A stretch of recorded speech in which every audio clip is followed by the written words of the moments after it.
Just tank. Tank this season. What's the point of trying to win as many games as possible? I mean, the Celtics have already traded away Drew Holiday. They already traded away Kristaps Porzingis. They're taking a ton of money off of their books. Jason Tatum will be out for the entirety of the 2025-26 season. You are not going to be a good basketball team. 2 seasons ago, the Celtics looked like the league's next inevitability. They entered the season as title favorites and tore through the playoffs without breaking a sweat. It felt like the bold announcement of the league's next Bostonian dynasty. Then in one summer, it all evaporated. A devastating injury to Jason Tatum after a deflating postseason cracked the foundation, and Brad Stevens made a decision most title teams never even consider. He broke it up. The second apron, conflicting timelines, and a lingering sense that something had stalled all played a role in the decision, but still, even with all of the logic to support it, choosing to detonate a roster that had just won a title felt unthinkable. Before their ring could even collect some dust, the team that hung banner number 18 was gone. They aren't used to one-hit wonders like that in Titletown.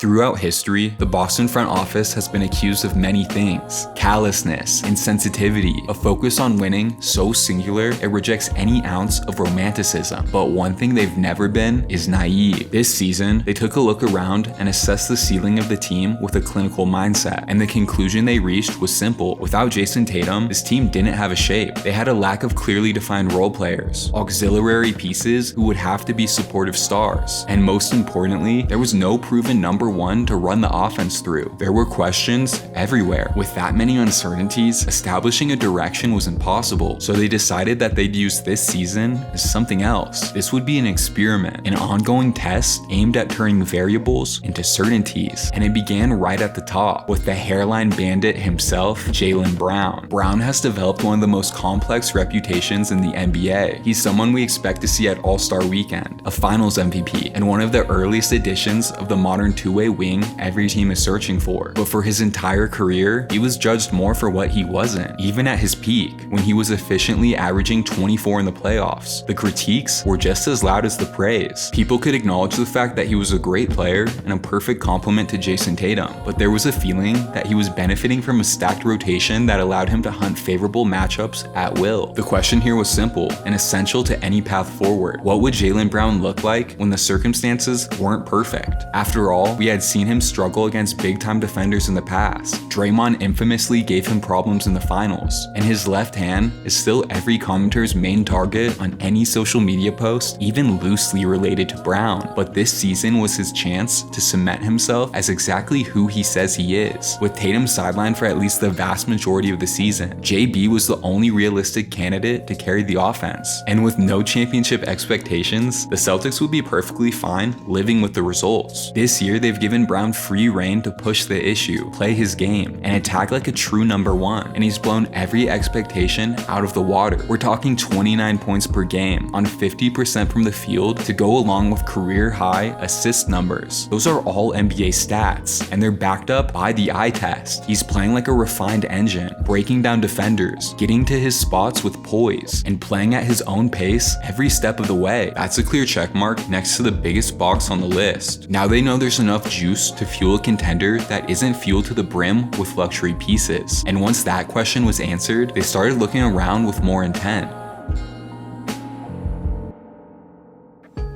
Next up was the backcourt, and this was a little bit less high stakes. For starters, Derek White was still Derek White, a sharpshooting defensive mastermind, and now that they've stopped forcing him to get up 20 shots per game, his percentages have gradually recovered. That isn't news though. White was an enormous piece of that initial title run, and no one thought he'd regress so quickly. The real question was the man beside him, the white boy extraordinaire, Peyton Pritchard. In the past, Pritchard was the spark plug, the Celtics' volcanic six-man with a unique propensity for for nailing long-range buzzer beaters. But now, Jrue Holiday is gone, and the only guy on the roster with the potential to match his impact is Pritchard. In order for this new iteration of the team to function, he would have to fill the shoes left behind by the two-time champ. But with an important caveat beside that statement, the Celtics don't need Pritchard to be Jrue Holiday. They aren't asking him to smother opposing floor generals or post up undersized guards. They need him to be a scorer and a stabilizer, someone who could calmly run the offense, pick up a tough matchup, and still find the time to look for his own shots. It was a big ask. The freedom Pritchard had as a six-man was cut in half, and early on, it showed. October was rough, but by November, things started slowing down. With each game, he was looking more like his old self while steadily adding those connective pieces to his game. He stopped rushing to get his and started waiting for his moment, staying ready and capitalizing as soon as it rolled around. In other words, he was playing like a starter without losing his identity, and that meant another building block had fallen into place. Between Pritchard's ability to make things happen off the bounce, his elite shot making, and his commitment to being an active defender, he gives the Celtics enough to form a playoff caliber backcourt, a significantly cheaper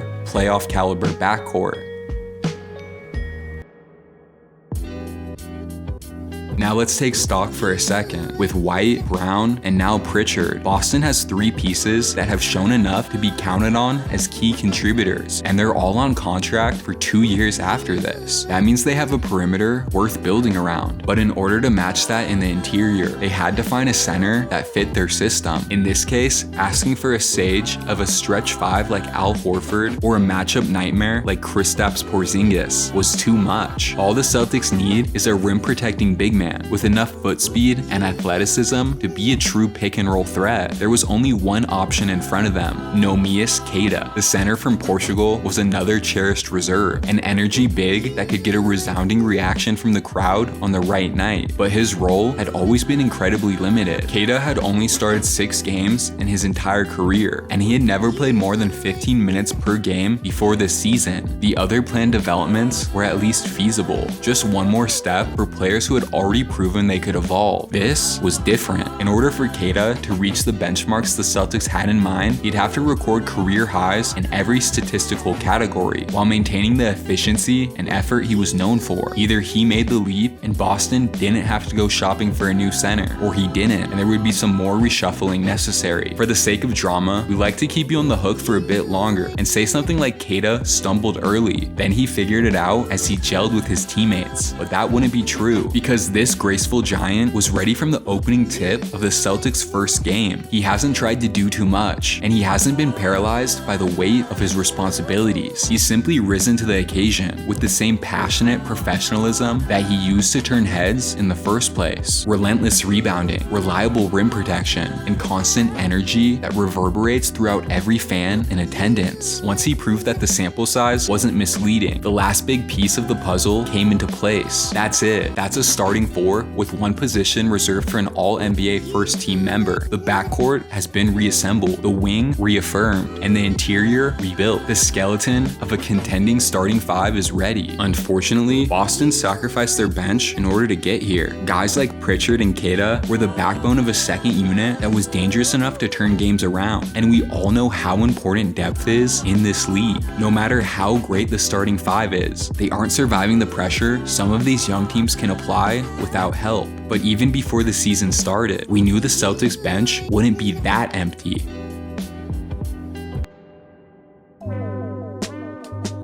Anthony Simons is one of the most accomplished members of the Celtics bench, and while he's experienced his fair share of growing pains as he gets acclimated to the Northeast, the potential for a flame-throwing six-man is obvious. Then there's Sam Hauser, the still dangerous sniper who has admittedly struggled a bit in the early portion of the season. Those two give Boston a solid baseline of offensive production. Still, what made their reserve special in the first place wasn't just the excellent three-point shooting, it was the never-ending supply of connectors. Guys like Al Horford and Luke Cornett, players they could trust to plug up defensive holes and make the right hustle plays more consistently than anyone they'd go up against. There weren't really any clear replacements for those quiet game changers, only a handful of young guys with blank track records. Sometimes though, that's exactly who you want to bet on. The first one the Celtics took a chance on was Josh Minott, a 4-year forward who spent his first 3 seasons buried in Minnesota. Almost immediately, their investment paid off. Minott has the athleticism to defend stars stars for stretches at a time, the motor to turn loose balls into quick buckets, and even a jump shot to keep help defenders honest on the other end. He doesn't just look like a capable replacement. He looks like someone they could have used last year or even the year before that. And best of all, he's not the only one. Hugo Gonzalez has been a flawless fit. Rookies who are this technically nuanced aren't usually this ridiculously relentless, and the Spaniard is only going to get better from here. But our favorite surprise of this early season is the versatile defensive wildcard causing havoc every time he steps on the floor, Jordan Walsh. Boston fans have been waiting for this breakout for a minute, and it's been sweeter than they could have imagined. The Arkansas product has been a genuine game wrecker, a momentum shifting monster who could come in cold off the bench and immediately raise the effort level for every player wearing a green jersey without saying a word. When you add those three newcomers to the two heaters we mentioned at the beginning, you have something real. It's not the second unit that they're used to. This one won't pick defenses apart with mature pick and rolls. They're rougher around the edges and not quite as consistent as the reserves that won a title, but they're also scrappier, hungrier, and more sustainable in the long term, just like the remade starting lineup in front of them.